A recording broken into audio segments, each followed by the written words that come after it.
Hola and welcome to Coffee with Avila. I'm Aviana Lemaire, and on this channel I discuss neurodivergence and greater living.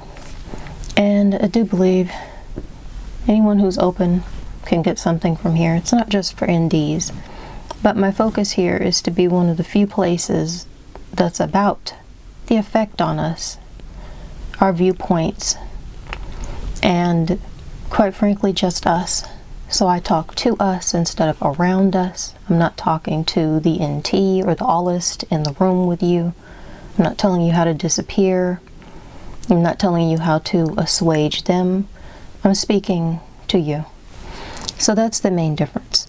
But quite frankly, I'm not sure anyone on this planet who can't get something positive out of having somebody actually give a flip for them as an individual. And generally speaking, everything I'm saying is just a human issue. That's another difference. I just want to talk about all of the human things. So in this particular moment, I think what I'm going to be talking about, we'll see. I've been recording for a while and it hasn't been working out.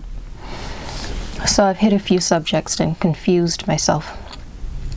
But what I intend to do here is talk about more of this manifestation thing. And in one of my just recent videos, I was talking about how for those of us who are autistic, there is a big difference in the way everyone else is supposed to address manifestation and the way we should address it. I think I'm just going to say this here and then I will have said it once and we can go on from there. So, in my experience, excuse me, from my viewpoint, autists being logic forward, autists being logic forward and emotion second, where allists have a tendency to be, particularly neurotypicals, because it's really neurotypical science and experience that everyone is basing every other thing off of. They are emotion first and logic second. So say that just in one piece. Autists are logic forward and NTs are emotion forward. This is why people keep talking about manifesting by triggering your emotions, dealing with your emotions, becoming aware of your emotions, mastering your emotions, because they're assuming everyone has the NT approach and is emotion first. To the point where I find it's not even recognized that autists are not emotion first, because any other thing just clearly isn't allowed to exist. But when it comes down to moving past, the last video I was just talking about that and different examples about how we experience things. If we're going to put what I said in that video to work, I'm still getting through this book. I have a million thoughts on it in a way, and I don't know if I'm going to be able to finish it, Reality Transurfing, but someone specifically said, well, I'm going to summarize it and I'm going to put it in my words from my experience reading the book. They brought up the concept of how to implement these methods that are alluded to in the book. And I 100% can see why there would be difficulty figuring out how to do that. Just to summarize, I think sometimes in general in life, any of us might create examples that are so far over the top that they are absurd beyond belief, because we are trying to extremely well highlight our point so that it is the only thing in the room and the only thing that the viewer, the listener, the reader can think of, the person consuming it. It's the only thing they can think of because the point has just been glaringly made. So that's a lot of what is happening here from my viewpoint. And it's not necessarily telling you how to functionally do what's in this book. I also want to slightly demystify the entire concept of manifestation. And I know everybody's doing this, but it's really the thing that's striking me reading this book. There's a lot of talk about balance, and I might make a video about that. I don't believe in balance, and there are multiple reasons why. Then it's talking about, what does it refer to it as? It just smacks of the law of reverse attraction, or whatever they call it, where you're going at something so hard that you accidentally end up without it. Instead of manifesting it, you end up almost manifesting it away, where instead of getting closer and having it, now it's like you're further away and you still don't have it. And it's, reversed effort. I think he's calling it, no, that's another term for it. This book is referring to this excess potential, and it's reminding me of reverse effort as part of the theory of balance. One of the things that's getting to me, and I think these are two separate points, but they really connect.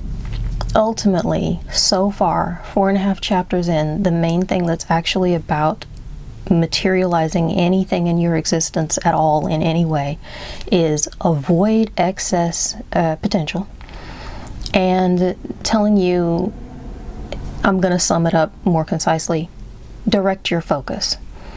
Now, these two things seem to be the main point of everything that I've come across so far. Ultimately, everything else is kind of what's the word? It's the theoretical approach to life. It's the concept of theology. It's explaining why this particular person who wrote this particular book says that they're saying these things, their background, their basis for it. But ultimately, again, when it comes down to anything possibly actionable, it's about avoiding excess potential and focus. The excess potential thing, the reason why it's reminding me of reverse, there's always, oh my gosh, there's so many different cultures and beliefs and religions and approaches, and they all have different terms for the same thing. So to me, this is just another one of those things, and I'm making the connection between them, but let me explain why in case it's not obvious. He keeps going on about how if you get really overwhelmed with emotion against a thing, then, you know, this, that, and the other thing is going to take place, kind of like in Seinfeld, where it's like, oh, well, thing one happened, yada, yada, yada, then we end up at the conclusion. So it's kind of like you get really overwhelmed with emotion against something, yada, yada, yada, you end up with more of that thing you don't want, right? So it's making me think of that because it's kind of like the philosophy of what you push away coming back at you stronger. So my take on that, what you push away comes back stronger. I believe that spiritually there is no pushing of something away in the way that there is physically. There's always a similarity and a difference. And the difference is that physically you could potentially push something away and get it away from you, but that's because you're dealing with a physical realm that is limited with, you know, the specific basic laws of physics, the basic laws of physics. And to my awareness, without, I think this is a situation where people were admitting it. People didn't say the laws of basic physics don't exist, but they are saying, we thought we understood everything because we were studying this one physical realm. Then we discover all these different changes, like, you know, quantum particles and entanglement, and they work differently. Basically, different levels of physics function in different ways, right? The spiritual community has always known this. They work in different ways. They are different planes. They're made of different stuff, quite literally. And so in the basic physics world, you could push something away and it could just end up, let's say you're on the edge of a precipice and you've got something like, I don't know, a wheelbarrow filled with your troubles, whatever you disliked that day, things that bugged you along the way, a plant that, you know, had burrs in it, you walk past it, stuck you in the leg, you're like, I hate you, plant, you dig it up, you throw it in the wheelbarrow, you want to get rid of it, you go to the precipice with the wheelbarrow and you just start pushing it away.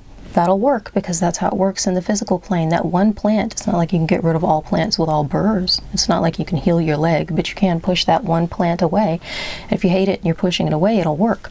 It's not necessarily how it works in the spiritual realm. And manifestation, it's not that simple. The reason why it's harder for people to understand is because everybody's trying to take an approach to the spiritual realm without calling it that. And so they're kind of trying to apply basic physical practices to the spiritual realm, and that's not how it works. Again, you could push the wheelbarrow over. But metaphysics, whatever you want to call it, doesn't work like that. Spiritually speaking, from what I have seen, my experience and my studies, you can't push something away like that because you're not dealing with the gravitational pull and all these things.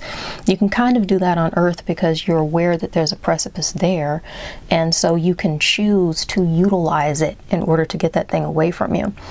But in the realm of things we cannot see, cannot touch, because they haven't materialized in a way that we can process them, okay? If you can't process that, you can't know what's ahead of you as a precipice. It might be a large rubber wall or a trampoline, and so you push it and it bounces back at you.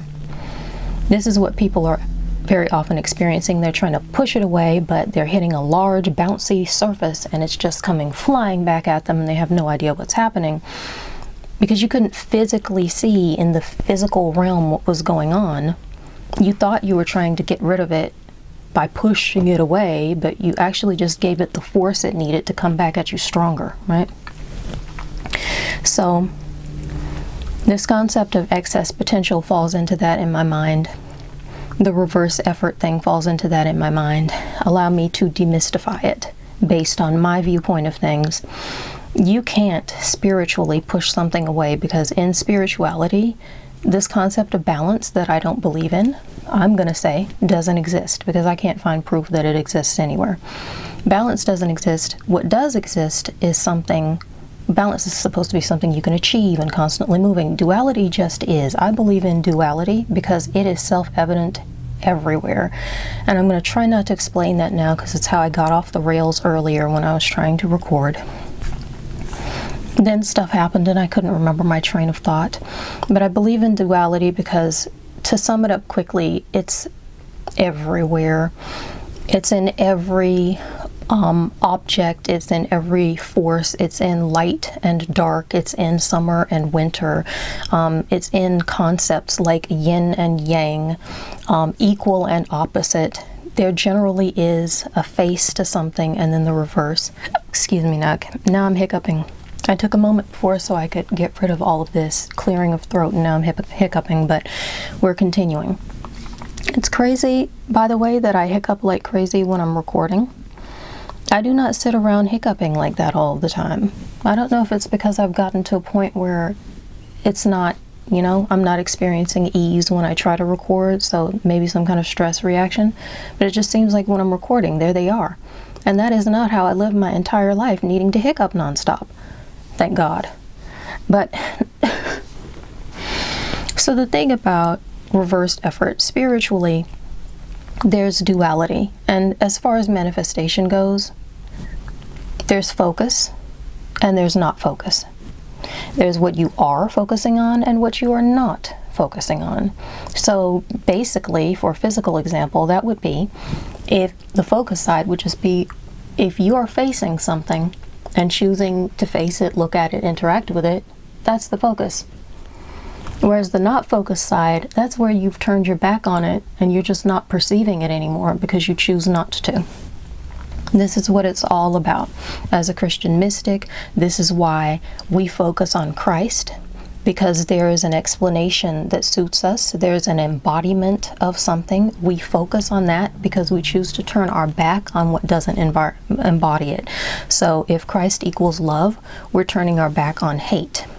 Or if that, like, the connection with God is what we're after, we're focusing that so we can turn our back on not having a connection with God, spirit, self, any of these things. It's the basis of everything. Wherever you're putting your attention, that's where everything goes. And so spiritually, again, duality for me has always been a clear and obvious self-proof. For instance, focus versus not focus. So the way it connects with the concept of trying to push something away is, and this is where I said earlier how it doesn't work the same way pushing something physically. Here's how it kind of does, metaphorically. Whether you're pushing something away physically or spiritually, it works this way. So I'm going to use the physical as the metaphor because I see this is a self-evident similarity. When you try to push something away, you are directing in that moment your energy, your focus, and your strength toward it. So if you're at the edge of that precipice again, however I did it, I don't know what I did. If you're at that precipice right there, and you've got that wheelbarrow of burrs that you really want to get rid of, spiritually or physically, you want to push it away, then you have to turn whatever is the equivalent of your senses. If you can see it, if you can hear it, if you can smell it, you need to go toward it. You're getting closer to it. You have to get close enough to make that contact, that bodily contact. Or you've got to, if you're going to push it with a stick, you've got to get close enough to make contact with the wheelbarrow. Make contact with the wheelbarrow with the physical body of the stick. You're having to put your focus, and your attention on it. You're using your strength toward it. Everything you're doing is going at that thing you're trying to push away. So in that moment, that's what you're focused on. It might be the only thing you're focused on. So spiritually, when you are trying to push something away, and it doesn't work like the physical world, so you can't see the precipice and you don't know where it's going, right? It could be a rubber wall that bounces back at you. Spiritually, when you're trying to push it away, the only way you can push something is to focus on it. The harder you're pushing it, the more focus goes into it. I've had the experience personally in life, I know not everyone has, but I've had the experience personally in life where I've been trying to move something and it is extremely difficult for me to move physically. And so before I know it, it goes from, oh, I'm going to move this thing. Let's say it's a piece of furniture. I've done this a few times. I'm going to move this thing. How am I going to do that? I'm going to just kind of get behind it, pick your position, put your weight into it. It doesn't work. So you're like, okay, let me try that again. You try again. Now I'm really focusing on it because I'm trying again. And if it didn't work the second time, I'm like, what the heck happened? Maybe I need some leverage. So now I'm manipulating plans to deal with this thing. My focus is even more on this thing. I'm coming up with plans. How can I brace my leg on something or tilt my body at a different angle to create more force? What am I going to do to get this thing to move? Before I know it, moving that thing is the only thing in my mind. It's all I'm focusing on. It's where all of my energy goes. It's where all of my energy went. But the problem is the thing hasn't moved yet. Because for whatever reason that I wasn't able to move it in the first place, that's holding on. Now all I'm thinking about is just the thing being here and how to fix it. All of my focus is now on whatever this piece of furniture is that I can't move. And it seems to me that that is exactly what is happening spiritually, metaphysically, manifestationally. When you are trying to push something away, you're putting all of your strength, be it mental, psychic, spiritual, whatever the name you like is, all of your strength is now on that thing. All that you're doing is focusing on that thing. To me, it's not that the thing is bouncing back at you that hard, although it might be. To me, it's that in order to fight something or push it away, that's another thing that is mentioned in this book. Did I say that already? I can't remember. I've done this video so many times. I'm in the process of reading Reality Transurfing, and I think that I did say I'm trying to answer a question that was specifically in the comments, like some kind of practical examples, and I will get better at the practical examples. I think it's how my mind works. I need to follow my train of thought. A lot of what's happening here is what I was just saying, pushing something away or fighting it. He says fighting something. At some point he says something like, I wish I could find the quote. I have a note in my phone, but I don't want to misquote it. It's addressing the subject of fighting something to get it to go away. That for me falls into the same category as trying to push it away, because in order to fight something, your attention is on it. If you pay attention to professional fighters in the physical realm, and it's not like they're not using their minds and their spirit to get that fight done, but if you pay attention to what they are saying as physical fighters in the physical realm, a great deal of their approach is to focus on their opponent, because they are not fighting themselves and they are not fighting the unknown. They have an opponent that they can focus on. The opponent might have a fight history, things like a weight, previous fights that they can watch and study. You're going to learn what they do, because in order to fight them and hopefully win, you need to process what it is that they have and what they can throw at you. In basic physics, That's a really good possibility, because you might be able to just win with basic physics, leverage that ability.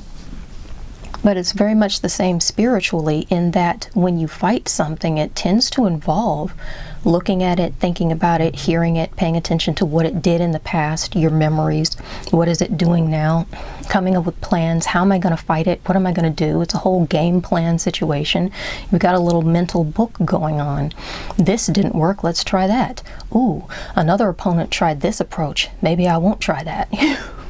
You're coming up with all of this stuff, and the whole time you're coming up with all this stuff to fight something, you're focused on the thing you're trying to fight. So again, to just simplify it in my mind, and this is why I think it's all about the duality of whether you're focused on something or you're not focused on it. While you're trying to fight that thing, especially if you're physically in the ring, it makes sense. And a lot of times you're told, pay attention, keep your back away. You want to be putting your attention and your focus toward them. You need to be aware of what they're doing, thinking about what they usually do, what you know about them. It's all focus-based and what you're facing. Well, then you end up with this situation where, spiritually, if you're trying to fight something, you're also focusing on it that hard. And to my understanding, what manifests is focus. So if you are focused on something, that's what manifests. My understanding is, like, if you are in a space not like this earth, the only thing that exists in this space is three things. You can't see, hear, feel, smell anything else. There's no atmosphere. You don't need it because you're not in the physical realm. It's not important. But three things do exist. The first thing in the middle is you. You are creator. You are God in this moment, because you are that which creates. And you are at center. Your consciousness is the ability to focus, and focus is the only thing that makes something real. So you're in this space, nothing else exists but three things. Your thing number one, you are focus and creator energy. Whatever you focus on, you create. On one side of you is thing two, something you really don't want. On the other side of you, opposite side of you, is thing three, the thing you truly do want. Which one do you focus on? Because if you're going to try to fight something away, you're going to need to turn your God-like creator energy toward it. And now you're focusing on that thing that you really don't want. Which means, by the way, I'm just thinking about this, at the same time, the duality of your focus is it's pointed toward the thing you do not want. It's not on the thing you do want. So in that moment, your focus is creating the thing you do not want. However, in this space, you could choose to turn your head in the opposite direction. You could turn your back on the thing you do not want and focus on the thing you do want. Just trying to make sure I'm in the view side. Focus on the thing you do want. And now your God energy, your creator energy, your consciousness is creating this. You are focused on what you want. And you have turned your back on the thing you don't want.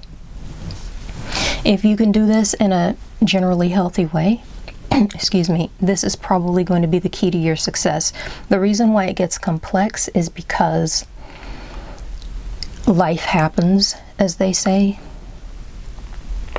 What you are thinking, and for definitely a lot of us, for some of us more than others, what you are feeling, your human experience, I'll put it this way. Life happens, and the human experience is a modifier to all things in this realm. We tend to be attempting to manifest something in this realm, although something in this realm or something that affects this realm that we hope will directly or ultimately affect this realm, right? And the experience of being in this realm adds modifiers. So if you are someone who is so deeply triggered by the thing you do not want, if you're in this environment, nothing else exists except you as God energy, the thing you don't want and the thing you do want. But let's say you've been in this realm and you've been affected, right?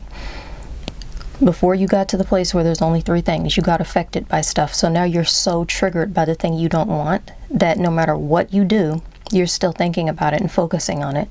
in your heart and your spirit, you're focused on it. That to you, if, for instance, you look at the thing that you do want, but the only thing that you're experiencing inside is, dang, I can't have it because that other thing is still in the room. Or, oh, this, looking at this isn't as sweet and delicious to me because I know the other thing is still behind me. In a way, you're still focusing on that other thing, you see? This is where the modifiers come in. It should be as simple as focus on what you don't want or focus on what you do. But there's also the possibility that what's going on inside of you based on your earth experience is modifying that. This is why some people get into the depths of their own experience. They get into their own psychology, their own spirituality. They get into their belief systems. They get into shadow work.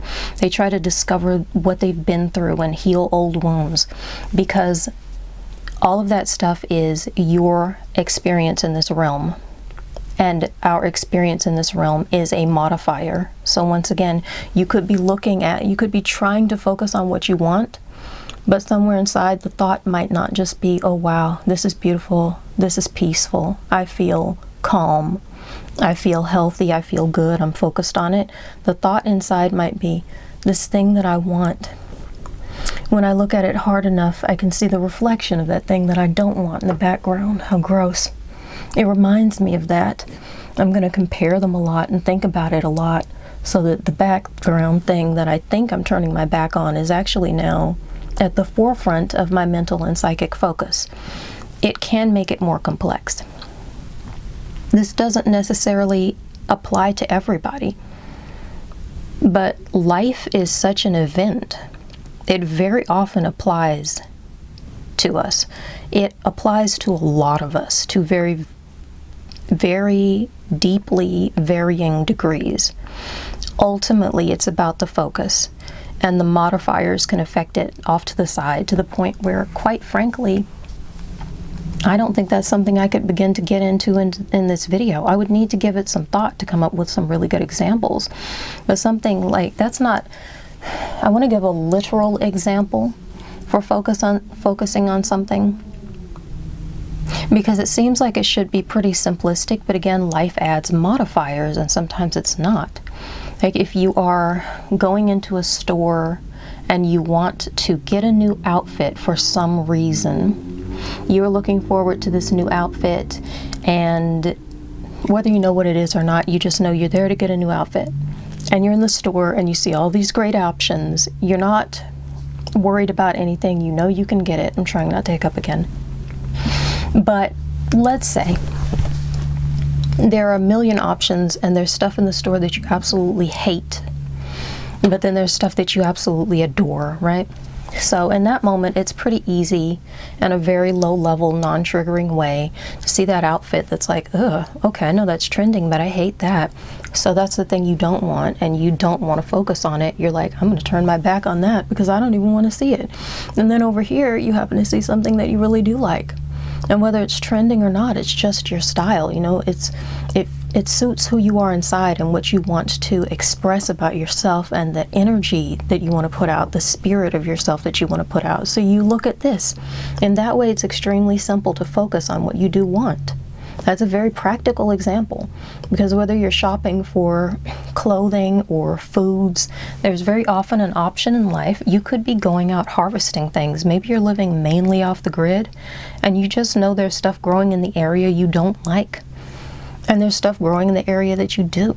So you're just going to kind of turn your back on the thing you don't want and you don't need in that moment and focus on the one that you do want and you do need. However, let's say this other thing, there's something in your life experience that modifies your experience of it. So if you're in the store with the outfit, you could be looking at the outfit thinking, oh well, I remember when I was a child and I tried to wear stuff like this that really spoke to me, and people picked on me and teased me, and it made me feel really bad. So now, while you're looking at the outfit, you're having a lot of bad memories.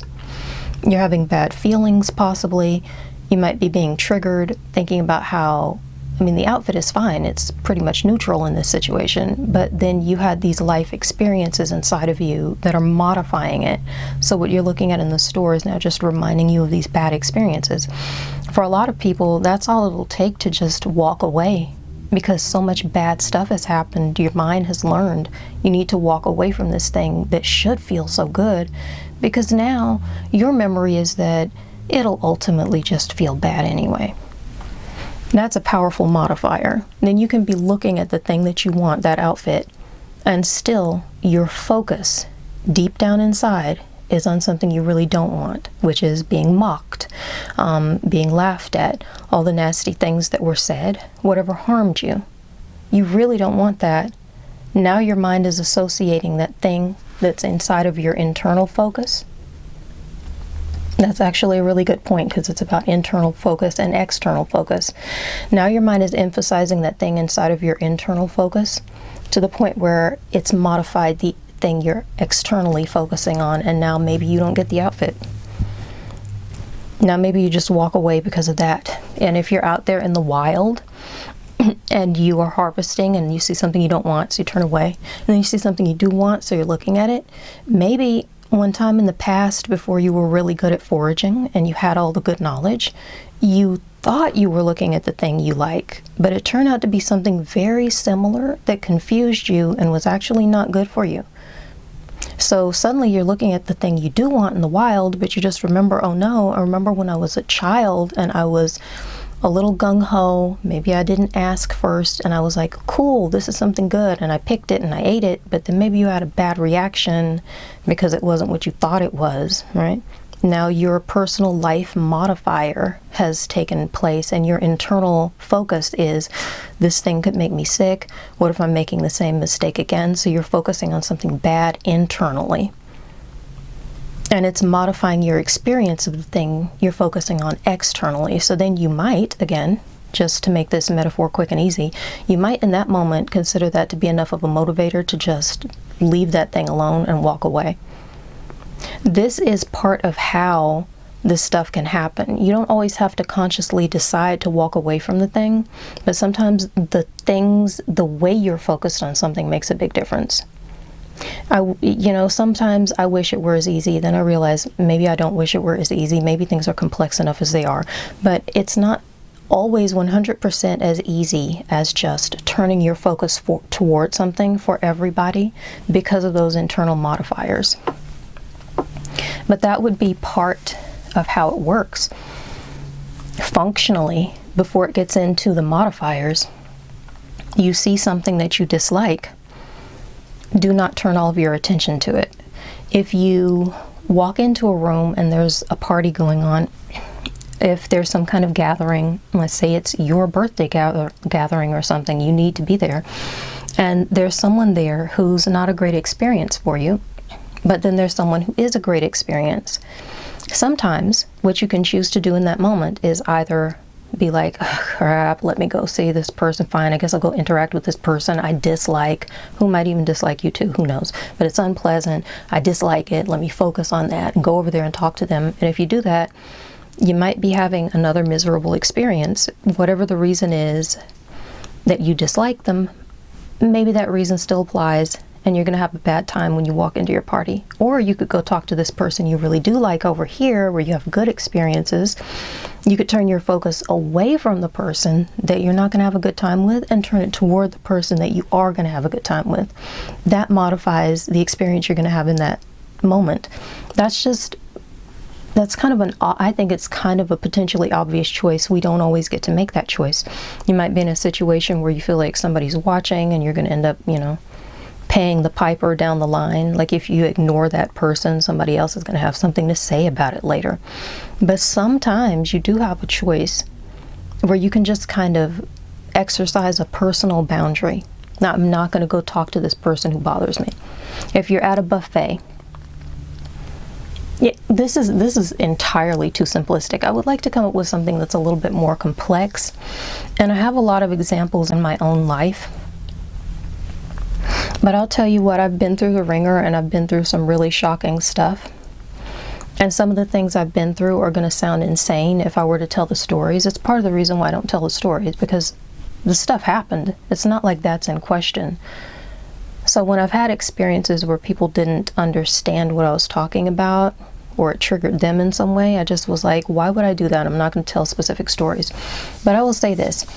I have had a lot of experiences in life being in the room with someone who was exceptionally harmful to me.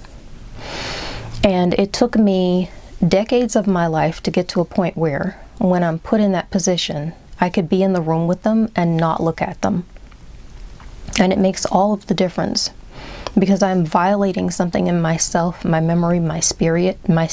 It's a deep internal violation to look upon, and I have a video about this that I just made, the energetic exchange of looking at somebody.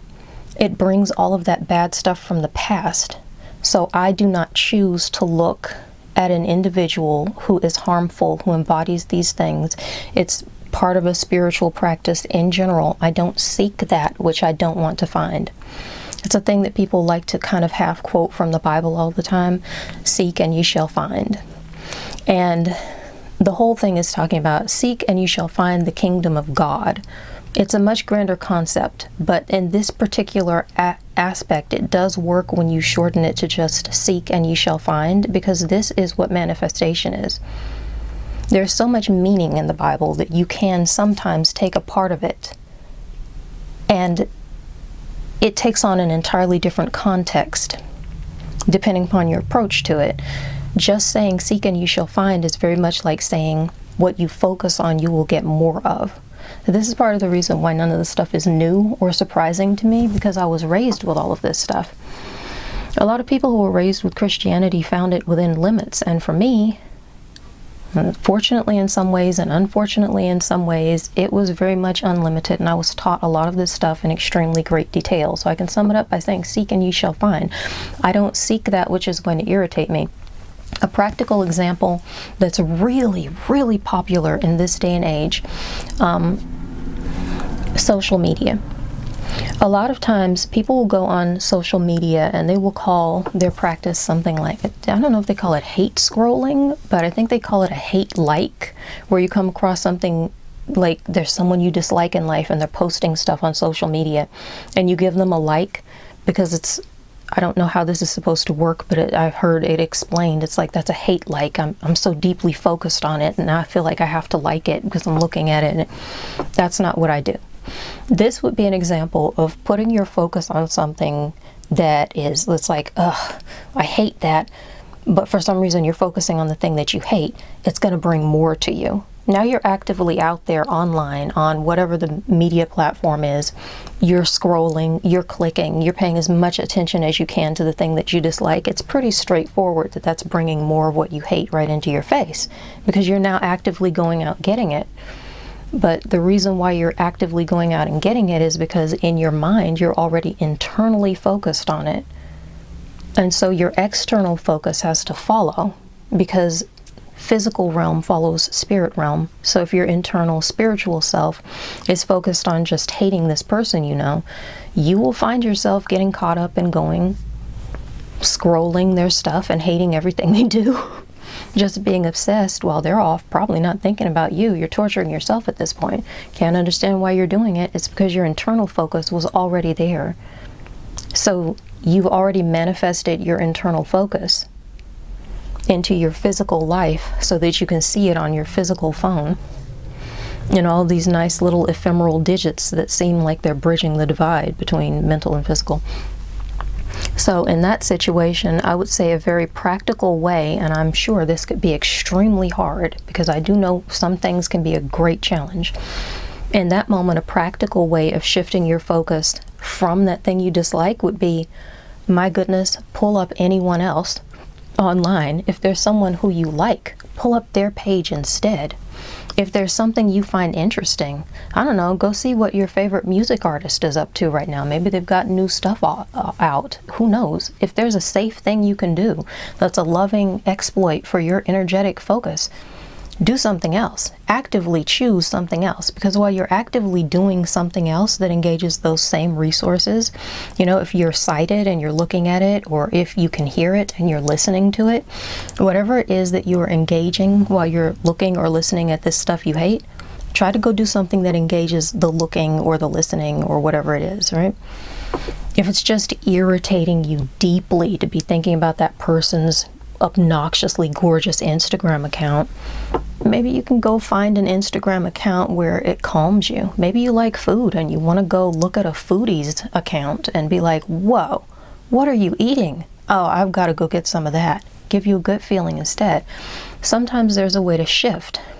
In that moment, there are a duality of events possible. Focus on what I dislike. Focus on what I dislike. There are sometimes easy ways to practically focus on what you like instead. And I don't know what could be a better example than social media for a practical way to do that, because it is very often at your fingertips. It's right in front of you. It's very nearby. It's something that is happening pretty quickly. And if you can grasp and control that part of your mind, it might be something where it's pretty easy, functionally speaking, if you can click on and scroll toward all the stuff that you dislike. You should physically, functionally, however it's happening, I don't know, maybe you're talking and giving orders into the computer, whatever it took for you to bring up the other stuff, perhaps in that moment, if you can grasp your internal self and remember your God focus and your God manifestation powers, you can use that moment to do that same thing for something you would like. I don't know. Maybe you want to go, I mean, I'm greatly talking to neurodivergence here. Maybe you want to go look up one of your tip-top interests, one of your special interests. There's very often something there that is either new, or we've seen it a million times, but it's still really fascinating and interesting, or there's something that puts you into the mood for it and puts you into that place. This is a place where, as neurodivergents, and specifically as autists, but AuDHDers, I'm an AuDHDer, right? So I'm autistic and ADHD, and ADHDers who are not autistic.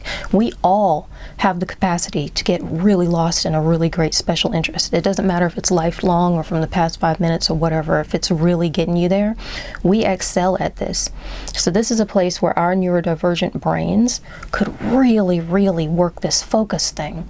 Because for us, if we get into a place where we're feeding in good things, right, you're going to end up getting a level of dopamine and reward that is going to keep you going and going and going. And now you're not just going to be doing something that feels better. We have that specific kind of joy that people think is just like, well, I mean, why are you this happy about this? I know, like, you're talking about it all the time. They're like, I know you like it.